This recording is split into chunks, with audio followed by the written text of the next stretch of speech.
하나님 말씀 같이 보도록 하겠습니다. 에베소서 4장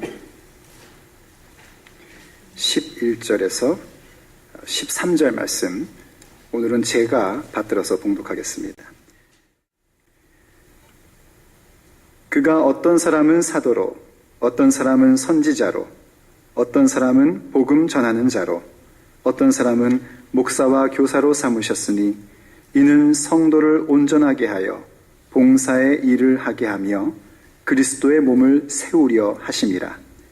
우리가 다 하나님의 아들을 믿는 것과 아는 일에 하나가 되어 온전한 사람을 이루어 그리스도의 장성한 분량이 충만한 데까지 이르리니. 아멘. 13절까지 함께 보았습니다. 오늘도 주님의 은혜가 여러분들에게 함께 하시기를 먼저 축복합니다. 하나님은 변함없이 우리들을 사랑하시고 우리와 함께 하시는 아버지이십니다. 때때로는 우리가 느끼지 못하고 때때로 우리가 경험하지 못한다 할지라도 하나님은 언제나 우리 곁에 계시고 우리를 이끄시며 우리를 향하여 가지고 계신 그 계획을, 그 정하신 계획을 우리의 순종을 통하여 마침내 완성시키시는 하나님이십니다. 그런 하나님의 은혜가 여러분들과 함께 있음을 꼭 믿을 수 있고 또 믿음으로 따라가는 우리 모두가 되기를 간절히 바랍니다. 자, 여러분 한번 생각해 보십시오. 우리의 몸을 이루는 데 있어서 가장 중요한 것이 뭘까요? 자, 이렇게 우리가 또 주관식으로 물으면은 항상 마음이 어렵습니다. 그래서 100만인이 사랑하는 객관식, 멀티플 초이스 드리면은요, 다음 중 우리의 신체 중에 가장 중요한 것은 무엇일까요? 1번 뼈, 2번 피, 3번 근육, 4번 피부. 선생님, 답이 몇 개예요? 답은 하나입니다. 이렇게 되면 이제 나중에 이 문제는 보너스 점수로 나오게 될 겁니다. 왜냐하면 그 중에 어느 하나도 없어야 될 것은 없기 때문입니다. 전부 다 사람의 생명을 유지하고 정상적인 생활을 하는 데에 필요한 것들입니다. 단지 요즘 좀 나이가 드셔가지고 뼈가 뭔가 좀 신통치 않으신 분들, 이런 분들은 아유 그래도 뼈가 튼튼해야 돼 이렇게 생각하실 거고, 또 뭔가 좀 혈액 부분에 윤활함이 없는 분들은 그래도 뭐니 해도 이 혈액이 참 중요해 하실 거고, 우리 젊은 애들처럼 또 이제 만들면 짐에 자주 가는 친구들은 그래도 근육이 있어야 돼 라고 얘기할 겁니다. 혹은 또 어떤 분들은 아니야 그래도 피부야. 물론 피부는 전부 다 아니고 일정 부분만 중요하게 생각해서 거기에만 집중 공격을 하죠 우리가. 하지만 우리가 아는 게 뭡니까? 그 가운데 어떤 하나도 없어서는 안 됩니다. 다 필요합니다.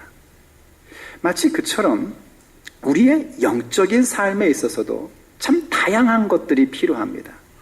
어느 게 더 중요하다 덜 중요하다 할 수도 없고 무엇을 하나 제외시켜 놔야 한다 하는 것도 없습니다. 하나님께서는 우리를 믿음의 길로 가게 하시고 마침내 우리의 최종적인 모습, 하나님의 영광의 찬송이 되게 하시며 그 영광의 찬송이 되어 그 영광을 찬송하게 하시는 일들을 위하여 우리에게 많은 다양한 것들을 허락해 주셨습니다. 그리고 우리는 그 모든 것들을 통해서 마침내 우리 자신을 만들어 가는 겁니다. 과연 그렇습니다. 우리가 신앙생활을 한다는 것은 바로 그런 겁니다. 하나님이 세워놓으신 그 계획과 정하신 뜻을 우리의 삶에 이루기 위하여 합당하게 살아가는 것이요, 그 합당한 삶을 이루어 감으로 인해서 마침내 하나님의 정하신 계획인 그리스도의 장성한 분량에 이르도록 성장해가고 성숙되어지는 것입니다. 그래서 그 모습으로 하나님을 찬양하는 그런 놀라운 삶으로, 놀라운 영혼으로 마침내 우리는 세움을 받을 것입니다. 그런데 중요한 건 뭐냐면 바로 그 길로 가는 과정이라는 부분입니다. 믿음의 삶을 사는 우리들이 자주 실수하고 놓치는 것이 뭐냐면, 하나님께서 정하신 계획이 무엇인지도 알고 그것을 따라감에 있어서 그 과정이 있다는 사실을 자주 놓쳐버립니다. 그 과정을 놓치니까 그 과정 가운데 있어야 될 다양한 일들을 생각하지 못하게 되고, 여러 가지 크고 작은 일들에 대하여 왜 이런 것들이 있어야 되는가, 왜 이런 일들이 하필 일어날까 하는 생각 속에 빠지다가 결국 낙담하고 실망하는 그런 모습들을 참 많이 봅니다. 그건 마치 우리가 이런 겁니다. 우리가 그 과정을 밟아가야 되고 그 과정의 길을 중요하게 생각해야 된다는 것은, 여러분 전부 다 캐나다로 이민 오시고 유학 오시지 않았습니까? 이제 한국에서 살 때에 캐나다에 이민 가겠다 혹은 유학 가겠다 하는 생각을 갖고 꿈을 갖습니다. 그리고 캐나다 땅에서 살아가는 모습들을 상상할 수 있죠. 누군가에게 들었던, 본인이 생각했던 내 인생에 대해 뭔가 새로운 페이지를 여는 것이든지, 아니면 자녀를 잘 길러보겠다는 꿈이든지, 그 모든 것들을 생각했습니다. 그런데 그것을 생각하고 거기에서의 삶이 어떠하다는 것을 알았다고 해서, 그러한 삶을 살겠다고 정했다고 해서 그냥 이루어진 것은 아니었습니다. 우리가 캐나다에 살기 위해서 얼마나 많은 과정을 밟아봤습니까? 많은 페이퍼워크를 해야 됐죠. 비행기 타고 와야 됐죠. 와서 언어 때문에 늘 고달파가지고 계속해서 애쓰지요. 그뿐만 아니라 문화의 차이 때문에 그것을 메꿔가느라고 노력하죠. 그 모든 과정들이 있었기에 오늘 우리가 이곳에서의 삶이 가능한 겁니다. 만약 그 과정들을 우리가 무시해버린다면 우린 절대 이 땅 가운데서 우리가 생각하고 꿈꿨던 삶을 살 수가 없습니다. 영적인 것도 꼭 그와 같습니다. 하나님께서 우리에게 보여주신 놀라운 그러한 삶의 모습, 그리고 우리가 그 모습을 꿈꾸고 그 말씀을 들었다는 것이 곧 그것이 이루어진 것을 말하지는 않습니다. 반드시 우리는 그 과정을 밟아가야 합니다. 그리고 그 과정을 밟아가는 모습을 우리가 요즘 금년 들어서 함께 나누는 얘기를 통해서 볼 때는 합당하게 행하는 것이고, 그 합당하게 행하는 것이 곧 부흥이며, 그 부흥의 열매로 우린 그리스도의 장성한 분량에 이르게 되고 하나님의 영광을 찬송하는 사람이 되는 것입니다. 그래서 에베소서가 우리에게 어떤 모습을 보여줬냐면, 1장부터 3장까지는 우리가 과연 어떤 모습으로 세워질 것인지, 하나님이 우리를 향해서 무엇을 정해놓으신 것인지를 세세하게 설명을 해줬습니다. 그리고 4장에 들어와서는 그것을 이루는 과정이 무엇이냐, 어떻게 그 일들을 이루어 갈 것이냐 하는 부분들을 우리에게 알려주고 있는 겁니다. 우리가 설교를 듣고 말씀을 들을 때에 뭔가 우리의 마음속에 뜨거워지고 뭔가 열정을 갖는 것도 중요하지만은요, 또 하나 놓치지 말아야 되는 것은 본문에 대한 이해가 설교 가운데서 여러분 가운데 생겨야 됩니다. 지금 본문에 우리가 뭘 보고 이런 얘기를 나누는지 알아야지 됩니다. 4장에 들어와서 하는 얘기가 뭐였냐면, 여러분 다시 한번 여러분이 갖고 있는 성경인 4장 1절을 좀 봐보십시오. 4장 1절이 이렇게 얘기를 했습니다. 그러므로 주 안에서 갇힌 내가 너희를 권하노니 너희가 부르심을 받은 일에 합당하게 행하여. 자, 행하여 어떻게 할 것인가? 2절, 모든 겸손과 온유로 하고. 기억나십니까 여러분? 나의 내면 속에 모든 겸손과 온유가 있어야 됩니다. 겸손이라 함은 다른 것이 아니라 예수님이야말로 구원자이시고 내 삶의 주인임을 분명히 확인하고 인정하는 것이 겸손이고, 온유라는 것은 그 온순함과 그리고 평정심과 통제력을 갖는 모습인데, 다른 데서 오는 것이 아니라 철저하게 주인에 의하여 길들여지는 모습 가운데서 나오는 거라고 했습니다. 그런 겸손과 온유로 나의 내면을 만들어가고, 그리고요 오래 참음으로 사랑 가운데서 서로 용납하고, 우리의 관계 속에서 서로 용납하는 모습이 있어야 된다고 했습니다. 서로입니다. 일방적으로 용납하는 건 없습니다. 서로 간에 용납해야 되는데 그 가운데 오래 참음이 요구되고, 거기에 또한 하나님께서 우리에게 주신 사랑이라는 것이 꼭 필요하여 그것을 통해서 용납하는 모습의 관계를 가져가야 된다고 했습니다. 그리고 또 더 나아가 합당하게 행하는 것은 성령께서 평안에 매는 줄로, 참 특이한 표현이라고 했죠.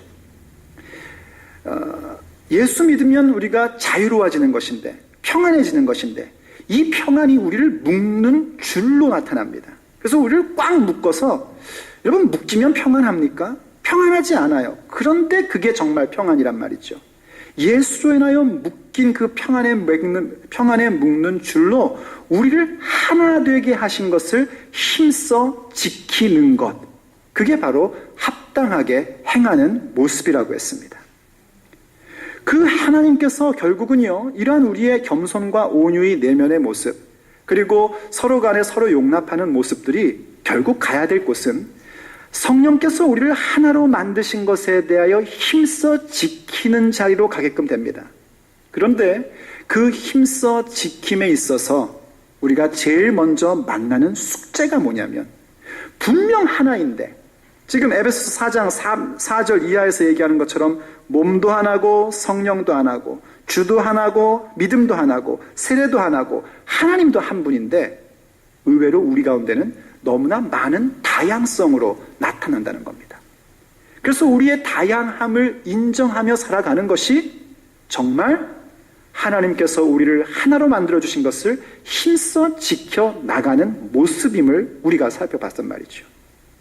그런데 그 다양성을 지켜가는 게 단순히 그냥 나도 좋고 너도 좋고 서로 좋다 하는 그런 차원이 아니라 한 분이신 하나님으로 인하여 다양한, 에베소서 4장의 표현들을 쓰자면 한 분이신 하나님이 만유 위에 계시고 만유를 통일하시고, 이 만유를 통일했다는 말은요, 만유를 통하여 계신다는 말로도 해석이 가능합니다. 또 만유 가운데 계시고, 어렵죠? 한 분이신 하나님인데 만유로 나타나시는 그 모습, 하나님 성품이 그러시고 뿐만 아니라 우리에게 주신 선물도 각 사람에게 주셨다는 겁니다. 이제 제가 한 5분 재웠습니다. 드디어 하나님께서 주신 다양한 선물들을 가지고 있다는 것, 이 부분들이 참 놀라운 일들입니다. 그런데 그 다양함들이 너무너무나 어렵기 때문에 우리가 가끔씩 착각을 하게 되는데, 그 착각을 막기 위해서 에베소서는 우리에게 무엇을 얘기해 주고 있냐면 좀 옆길로 새는 듯한 얘기를 줬었습니다. 한번 7절을 보십시오. 우리 각 사람에게 그리스도의 선물의 분량대로 은혜를 주셨나니 그러므로 이르기를 그가 위로 올라가실 때에 사로잡혔던 자들을 사로잡으시고 사람들에게 선물을 주셨다 하였도다. 여러분 한번 상식적으로 이 성경을 보시면은요, 지금 얘기의 초점은 뭐냐면 다양하게 주셨다는 얘기입니다. 선물을 각각에게 주셨다. 그럼 이 얘기를 하면 그 다음에 무슨 얘기가 나와야 되겠습니까? 다양하게 뭘 주셨는지, 이런 말이 나와야 됩니다. 근데 그런 얘기가 나오기 전에 무슨 얘기를 턱턱 갑자기 꺼내냐면 9절과 10절에서 예수님께서 올라가셨다 하였은즉 땅 아래 낮은 곳으로 내리셨던 것이 아니면 무엇이냐? 내리셨던 그가 곧 하늘 위로 오르신 자니 이는 만물을 충만하게 하려 하심이라는 예수님의 지상 사역에 대한 엉뚱한 얘기가 탁 들어갔단 말이에요. 왜 이게 들어갔는가? 우린 다양하자 그러면 너도 좋고 나도 좋고, 요즘식으로 얘기하면 종교다원주의가 되어서 불교도 좋고 회교도 좋고 무당도 좋고 또 뭐 기독교도 좋고 하니까 다 모여가지고 뭐 길이 다른 거 아니겠느냐 하는 식으로 생각을 하더란 말이죠. 그런 생각들을 아예 방지하기 위해서, 왜냐하면 그것은 주님께서 우리에게 보여주신 합당하게 행하는 길이 아니기 때문에 우리의 그 다양함은 다른 데 있는 것이 아니라 바로 예수 그리스도를 중심으로 하여 있다는 사실을 한 번 더 확인해 주는 얘기란 말입니다. 여기까지 여러분 이해가 되십니까? 지난주 말씀이 참 어려웠다라는 얘기를 제가 여러분을 통해서 들어가지고 제가 다시 한번 설명을 드리는 겁니다. 그게 바로 중심이 있는 다양성이에요. 이해가 되시면 한번 웃어보세요. 예, 이해가 되시는군요, 이제. 자, 그래서 드디어 이제 사실은 7절, 8절에서 11절도 뛰어넘어와야 되는 건데 중간에 9절과 10절에서 그런 중심을 얘기해 준 다음에 이제 드디어 하나님이 각각에게 주신 선물에 대한 다양함을 설명함에 있어 11절에서 이렇게 얘기를 합니다. 그가 어떤 사람은 사도로, 어떤 사람은 선지자로, 어떤 사람은 복음 전하는 자로, 어떤 사람은 목사와 교사로 삼으셨으니 라고 얘기를 하는 거예요. 그 다양함을 얘기하는데 다른 걸 얘기하지 않고 에베소서는 특별히 하나님의 말씀을 가르치고 말씀의 사역에 대한 부분들의 다양함을 얘기해 주고 있습니다.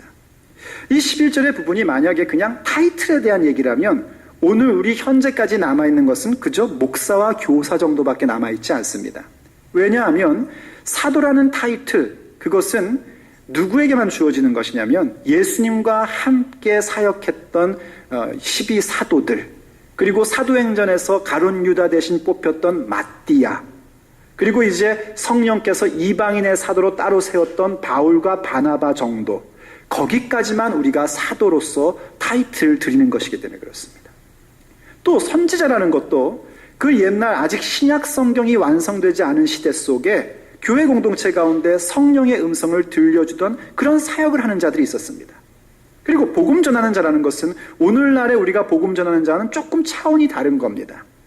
뭐 빌립이라든지 스데반이라든지 혹은 디모데라든지 이런 사람들을 가르쳐서 복음 전하는 자라는 그런 타이틀을 줬었습니다.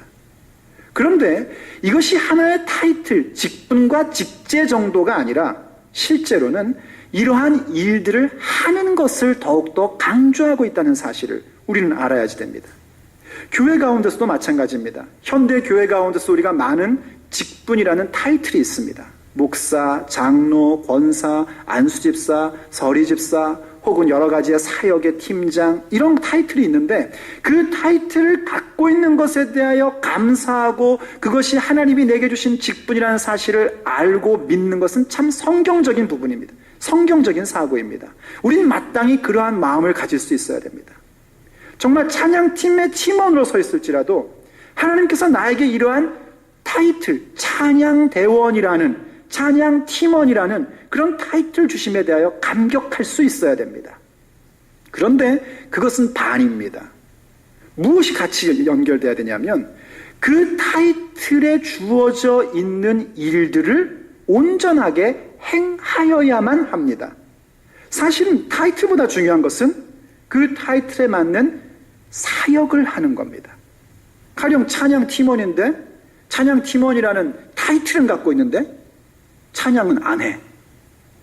이러면 이건 말이 안 되는 거 아닙니까? 마찬가지입니다. 지금 사도요, 혹은 복음 전하는 자요, 선지자요 하는 것이 하나의 타이틀로 존재했던 것으로 끝나는 것이 아니라 지금 이 시대까지도 그 사역의 부분들은 우리에게 동일하게 오고 있습니다. 사도라는 것은 뭡니까? 그 사도라는 말 단어 자체가 보내심을 받았다라는 뜻입니다. 로마서 10장에 보면은요, 누구든지 주의 이름을 부르는 자는 구원을 받는다고 그렇게 얘기를 합니다. 그런데 믿지 않는 자를 어떻게 부르겠느냐? 듣지 않았으면 어떻게 믿겠느냐?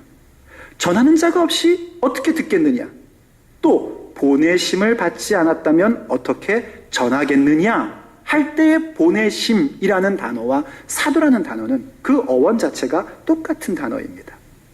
결국 오늘 이 시대 가운데에도 복음이 없는 그 자리, 복음을 듣지 않는 자리 가운데 보내심을 받는 사역이라는 것이 존재합니다. 그래서 우리는 사도라는 타이틀은 없지만 사도적인 삶을 살아야 됩니다. 또 선지자라는 건 뭡니까? 우리가 선지자라는 타이틀은 더 이상 갖고 있지 않지만 선지자가 하는 역할은 여전히 해야 됩니다.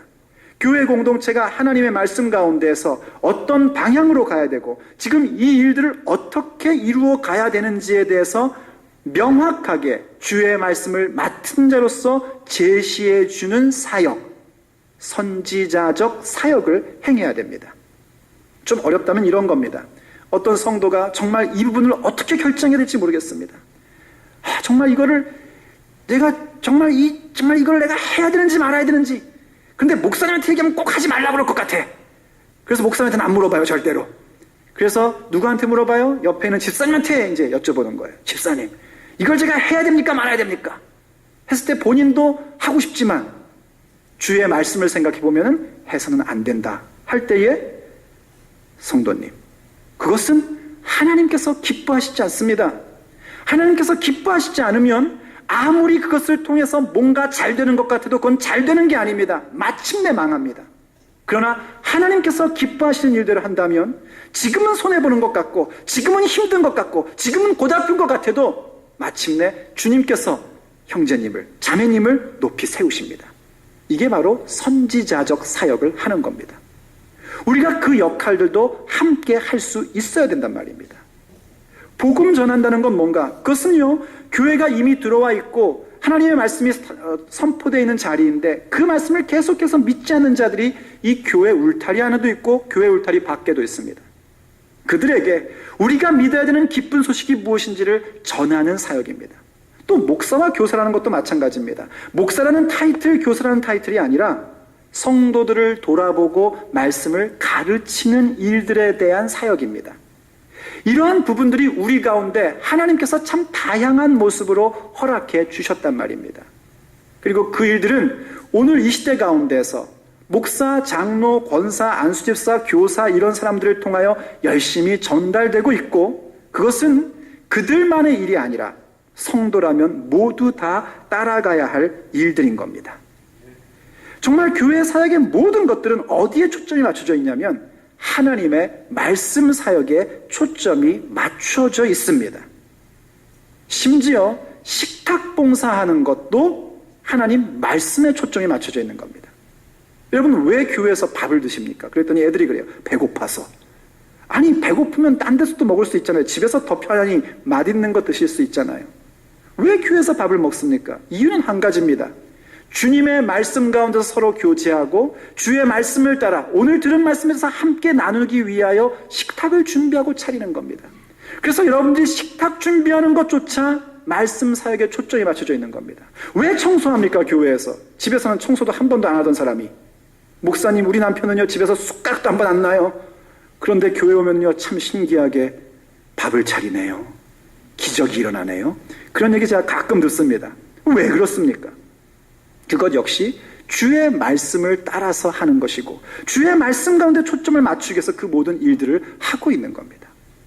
이렇게 교회의 사역들은 전부 다 하나님 말씀에 초점이 맞춰져 있는데 왜 그러냐면 오늘 본문 12절이 얘기하고 있는 것처럼 이러한 모든 사역들은 12절 성도를 온전하게 하여 봉사의 일을 하게 하며 그리스도의 몸을 세우려 하심이라 하는 것 때문입니다. 그 모든 말씀의 사역의 초점은 어디에 있는가? 성도들을 온전하게 하는 겁니다. 말씀 전하고 직책을 가진 그 사람이 온전해지는 게 아닙니다. 성도를 온전하게 하는 것이고 그 성도는 나중에 우리라는 것으로 표현되는 나와 너가 함께 그리스도의 장성한 분량으로 세워지는 것입니다. 바울 사도께서는 이러한 부분들에 대해서 아주 명확한 인식을 가지고 있었어요. 골로새서 1장 25절이 이렇게 얘기합니다. 한번 보여주십시오. 내가 교회에 일꾼된 것은 하나님이 너희를 위하여 내게 주신 직분을 따라 하나님의 말씀을 이루려 함이니라 하고 얘기를 해요. 교회에 일꾼된 것. 사도 바울께서 교회에 일꾼된 이유가 어디 있는가? 자기가 하나님의 일꾼이고 사도 되어서 나 타이틀 멋있지? 이게 아니라는 겁니다. 너희를 위하여 성도를 위하여 내게 주신 직분을 따라 뭐 할 건가? 하나님의 말씀을 이루려는 거라는 겁니다. 그게 바울 사도가 갖고 있었던 자신에 대한 정체성이었습니다. 우리도 그런 생각을 똑같이 가질 수 있어야 됩니다. 그럼 왜 그렇게 하나님의 말씀에 대해서 애를 쓰고 그것을 성도들에게 그것을 주려고 했는가? 말씀의 능력이 이와 같은 능력이 있기 때문입니다. 디모데전서 4장 1절부터 5절 말씀을 보면요 이렇게 얘기를 합니다. 한번 길지만 여러분들이 보면서 따라오시기 바랍니다.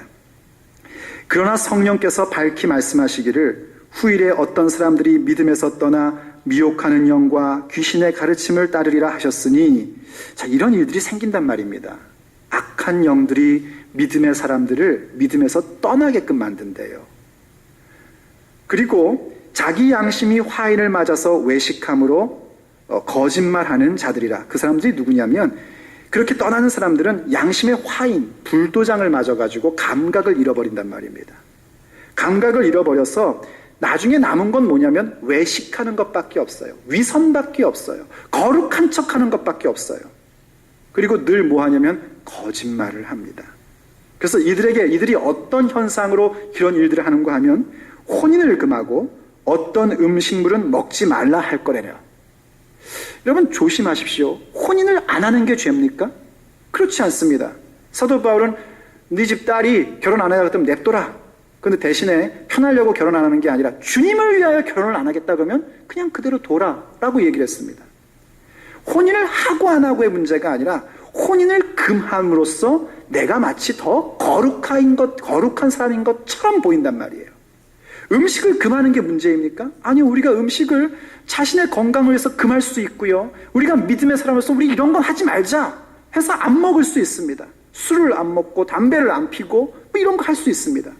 그런데 그런 걸 금함으로써 나는 술을 안 먹으니까 거룩해 라고 주장을 한단 말입니다. 술은 안 먹는데 대신에 마약은 먹어. 이러면 곤란하지 않습니까? 뭘 먹고 안 먹고 뭘 하고 안 하고로 자신의 거룩함을 지키는 모습은 악한 영이 하는 일이란 말입니다. 그래서 어떻게 얘기를 하는가? 음식물은 하나님이 지으신 바니 믿는 자들과 진리를 아는 자들이 감사함으로 받을 것이라. 하나님께서 지으신 모든 것이 선함에 감사함으로 받으면 버릴 것이 없으니 하나님의 말씀과 기도로 거룩하여 지민이라. 우리가 일상에서 만나는 모든 일들, 모든 음식물들, 이러한 것들이 그 자체가 더럽고 그 자체가 거룩한 것이 아니라 하나님의 말씀과 기도로 거룩해진 내가 그것을 취할 때는 그 자체가 거룩할 수 있는 것이고 그 거룩한 것을 취하는 나 역시 거룩한 존재로 선단 말입니다. 하나님의 말씀이라는 게 그런 능력입니다. 우린 자꾸 그렇게 얘기합니다. 세상에서 사니까 거룩하기가 힘듭니다. 세상 것과 함께 하다 보니 거룩하고는 나하고는 거리가 멉니다 라고 얘기하지만 하나님의 말씀은 그 모든 것들을 거룩하게 하는 능력이란 말입니다. 그래서 그것을 취하는 나 역시 거룩한 삶을 살 수 있게끔 만들어 준단 말입니다. 뿐만 아니라 하나님 말씀은 우리가 만나는 상황과 음식물뿐만이 아니라 우리 자신도 거룩하고 온전하게 만들어줍니다. 디모데후서 3장 16절 17절이 이렇게 얘기하죠. 우리 유명한 말씀이니까 같이 한번 읽어보겠습니다. 시작. 모든 성경은 하나님의 감동으로 된 것으로 교훈과 책망과 바르게 함과 의로 교육하기에 유익하니 이는 하나님의 사람으로 온전하게 하며 모든 선한 일을 행할 능력을 갖추게 하려 함이라. 아멘. 포인트로 보고 싶은 거는요, 하나님의 사람으로 어떻게 한대요? 온전하게 한대요. 그리고 어떻게 한답니까? 선한 일을 행할 능력을 갖추게 한대요. 그럼 무슨 얘기입니까? 내가 하나님의 사람이라고 해서 온전한 것은 아니라는 겁니다. 내가 하나님의 사람이 되었다는 것과 하나님의 사람으로 온전하다는 것은 다른 얘기입니다. 내가 예수 믿고 구원받았다는 것과 선한 일을 행할 능력을 갖추고 있다는 얘기는 다른 얘기입니다. 우리는 온전할 줄 모르고 우리는 선한 일을 행할 능력을 갖지 않았습니다. 그런데 무엇이 우리를 그렇게 하나님의 사람 된 그 신분을 온전하게 만들어주고 우리에게 주어져 있는 그 과업과 하나님의 나라의 놀라운 일들을 이룰 수 있는 능력을 갖게 하는가? 하나님의 말씀이란 말입니다. 그래서 교회의 사역이 하나님 말씀으로 초점이 맞춰져 있는 것입니다. 그런데 중요한 건 뭐냐면요, 그렇게 맞춰져 있는 하나님의 말씀의 사역이 과연 누구를 위한 거냔 말입니다. 오늘 제가 얘기하고 싶은 건 그겁니다. 누구를 세우기 위한 겁니까? 이미 답은 말씀드렸었죠. 성도들을 세우기 위한 겁니다. 그런데 이 너무나 당연한 진리가 오늘날 한국 교회 안에서는 기이한 현상으로 바뀌고 있습니다. 이 말씀의 사역이 마치 목사를 위한 사역처럼 보여집니다.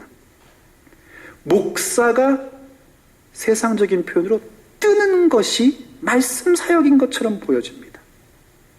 어느 교회, 그러면 사람들이 뭘 생각하냐면 유명한 그 진리와 한인 장로교회. 그럼 누구를 생각해요? 그 유명한 임영희 목사를 생각한단 말이에요. 이 웃자고 한 얘기인데 아무도 안 웃고 심각하게 들으시면 어떡합니까? 제가 전혀 안 유명하니까 이런 얘기를 하는 겁니다. 잘못 들으시면 안 유명해요, 하나도. 그렇게 생각을 한단 말이에요, 사람들이. 그런데 과연 그게 옳습니까? 아닙니다. 하나님의 말씀은 목사를 유명케 하기 위한 것이 아닙니다. 그런데 오늘날은 마치 목사를 유명케 하는 것으로 전락해버렸습니다. 그 목사님이 우리 교회에서 일하셔. 그 목사님 말씀 좋으셔. 그 목사님은 신방을 잘했어. 세상에 그 목사님은 골프를 안 해.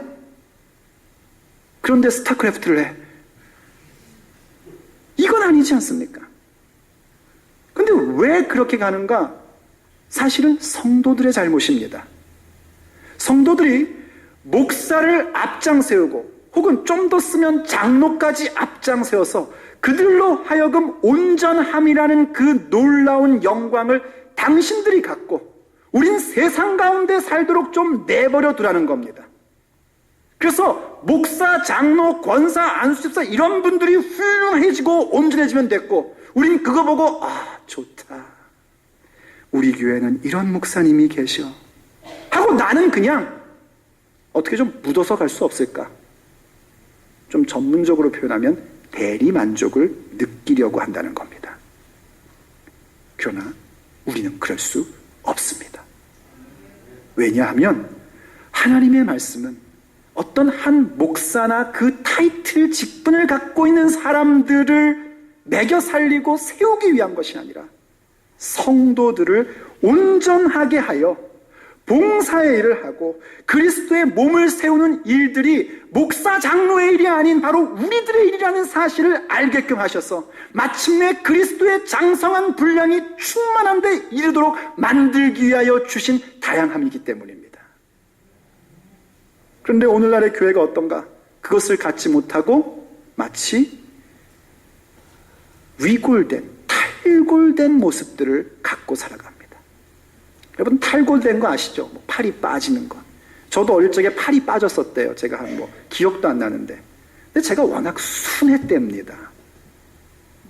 또 한 세 분은 믿지 못했다는 표정이 지으시네. 제가 너무너무 순했대요. 그래서 이 팔이 빠졌는데도 그냥 아파 이러기만 하지 자지러지게 울지도 않고 땡깡도 안 피고 그러더라는 거예요.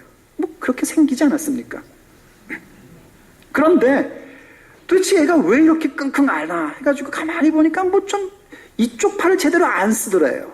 근데 보통 이제 한국 나이 3살 될 때 하는 게 뭐예요? 만세박음, 만세! 이거 하잖아요. 그럼 저도 그 만세박음, 만세를 잘했대요. 만세! 이렇게. 그래서 저희 이제 삼촌이 좀 이상하다 싶어가지고, 야, 얘야, 만세 해봐. 그랬더니, 만세. 이러더래요. 그래서, 아이고, 팔이 나갔구나. 보세요, 여러분. 붙어 있습니다. 그런데 제 기능을 못 합니다. 탈골돼서. 그래서인지요, 이 온전하게 하다라는 성경 언어의 어원은요, 탈골된 것을 다시 맞춘다라는 의미도 같이 다 포함되어 있습니다. 탈골된 상태로 있어서는 안 됩니다. 우린 다시 뼈를 맞춰서 머리의 명령을 따라 온전한 그리스도의 몸을 이루는 자가 돼야 됩니다. 그 일들을 누가 이루는가? 13절이 얘기하는 것처럼 우리가 다 하나님의 아들을 믿는 것과 아는 일에 하나 되어 온전한 사람을 이루는 것이고 그리스도의 장성한 분량이 충만한 데까지 이르면서 나아가는 겁니다. 물론 알고 있습니다. 그 일들이 우리가 다 하는 일이었기 때문에 어느 특정한 한 사람의 일이 아니기 때문에 때로는 좀 답답하고 더디 갈 수도 있습니다. 그러나 여러분 기억하십시오. 교회의 일이라는 것은 뭔가 완전하게 빨리 성사되는 것이 대수가 아닙니다. 만약 교회의 일이 빨리 얼른 최고의 효과를 보는 거라면 절대로 우리들이 그 일을 할 수가 없습니다. 하나님이 혼자 하시든지 아니면 전문가를 불러서 할 겁니다. 어떤 일을 추진할 때에 그 일이 효과적으로 빨리 이루어지는 게 목적이 아니라 그 일을 하면서 서로 회의를 하고 서로 의견의 충돌을 갖고 주거니 받거니 하고 그런 과정 가운데에 우리 자신이 성장하는 데에 목적이 있습니다. 선교를 간다. 선교를 가서 얼만큼 멋진 일을 했고 몇 명을 전도했느냐, 그게 중요한 게 아니라 선교를 위해서 우리가 같이 고민하고 누가 차량 봉사를 할 거냐, 누가 페이퍼를 받을 거냐, 이런 것들도 얘기를 하고, 그러면서 서로 간에 뭔가 생각이 다르고 이런 것들을 맞추면서 자라는 겁니다. 왜 하필 저 사람이 저 일을 맡았을까? 대표적인 게 왜 임영이라는 사람이 목사를 했을까? 이런 게 얼마나 속상합니까? 모자라 보이고 제대로 하는 것도 없는 것 같고 비실거리고, 차라리 내가 했으면 더 잘했을 텐데. 여러분 그런 생각 들지 않습니까? 주여. 왜 하필 저 사람이 저 일을 맡아갖고 이렇게 일이 제대로 안 되는가? 여러분 아십니까? 그 사람이 그 일을 맡았기 때문에 그 사람도 그 일 속에서 성장하고, 그것을 보며 답답해하는 우리도 성장해 가는 겁니다. 뭘 성장하냐고요? 오래 참고 기다릴 줄 알고 포용할 줄 아는 그리스도의 성품을 가지고 성장해 가는 겁니다. 그것이 바로 다양한 그 모든 하나님의 말씀의 사역이 우리를 이루고 세워가는 모습인 겁니다. 여러분, 교회는 다양한 말씀의 사역들이 여러 모습으로 존재합니다. 그리고 그것은 그 사역하는 한 사람을 위한 것이 아니라 바로 우리 모든 성도들을 온전하게 하는 데에 목적이 있습니다. 그 목적을 알고 때로는 내가 이끌고 가는 말씀의 사역자로서, 때로는 내가 그 말씀의 사역자를 따라가는 팔로워로서 그 역할들을 감당해 가면 마침내 하나님께서는 위골되었던 우리들을 다 뼈를 맞추어서 그리스도의 몸을 온전케 함으로 하나님을 찬미하는 사람들로 만들어 주실 겁니다. 그것이 바로 우리가 가야 하는 길이고, 하나님께서 우리를 향하여 가지고 계신 그 놀라운 계획을 성취해 나가는 방법입니다. 이 한 주간도 우리가 그렇게 함께 가기를 간절히 바랍니다. 기도하시겠습니다. 사랑하는 아버지 하나님, 하나님께서 우리를 온전하게 하여 주시기 위해서 하나님의 말씀을 허락하여 주시니 감사드립니다. 하나님의 말씀을 한 부분으로만 허락하신 것이 아니라 혹은 사도로, 혹은 선지자로, 혹은 복음 전하는 일로, 혹은 돌봐주며 가르치는 목사와 교사의 일로 그렇게 우리에게 허락해 주시니 감사드립니다. 그 모든 다양한 사역의 종류와 모습으로 우리로 하여금 그 말씀 가운데 초점을 맞추게 해주시고, 그 말씀을 통하여 우리가 모든 만물을 거룩하게 할 뿐만 아니라 우리 자신을 온전케 하며 선한 일을 행할 능력을 갖는 하나님의 용사들로 세워주심을 감사드립니다. 하여 주님 기도합니다.